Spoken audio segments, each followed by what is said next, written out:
Update ko lang naman sa inyo kung anong ginagawa ko tuwing umaga.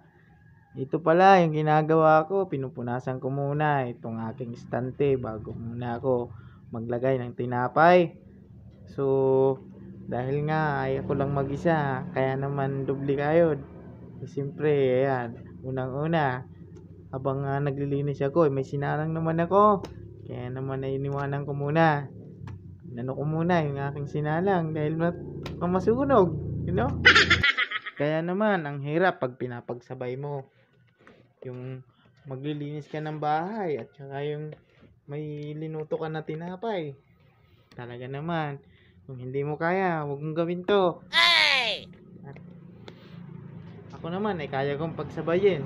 Habang ay naglilinis ng bahay ay nagluluto naman ng tinapay. Ito na ngayon naman namin sinunod ko.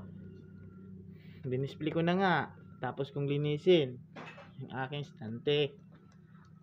So yun, kita ko pala sa inyo kung anong ginagawa ko tuwing umaga.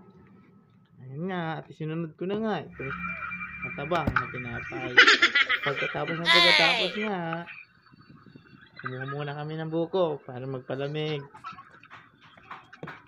So yan, bumalik na nga ako para gumawa ulit ng tinapay.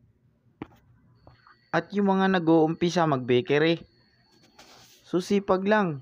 Kaya nga muna ay nagtitis muna ako mag-isa. Dahil nga ay siyempre wala mo naman tayong malaking halaga para kumuha ng tao. Kaya tinatsagaan ko mag-isa.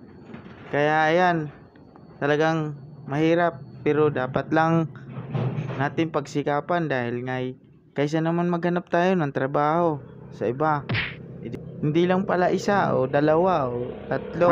Talagang marami, iba-ibang klase ang ginagawa kong tinapay. Wow! So ito nga, chipon nga ito. Kaya naman, ayan, makikita nyo naman, ay napakabagsik ko. Ayan, ipakita ko pala sa inyo yung aking display na tinapay. Ito naman yung ginawa kong star munay. Mukhang luto na. So, ganito naman ang ginagawa ko pag gabi na. Pasara na kami. So, binibilang ko yung kinikita ko maghapon. So, kahit papaano ay kahit hindi naman kalakihan, importante may tinutubo tayo. Pagdating sa negosyo, kailangan lang talaga sipag at tiyaga. Kaya yung mga nag-uumpisa dyan, kailangan pagsikapan nyo at iwas-iwas muna tayo. Ayan lang. So maraming salamat. Bye-bye.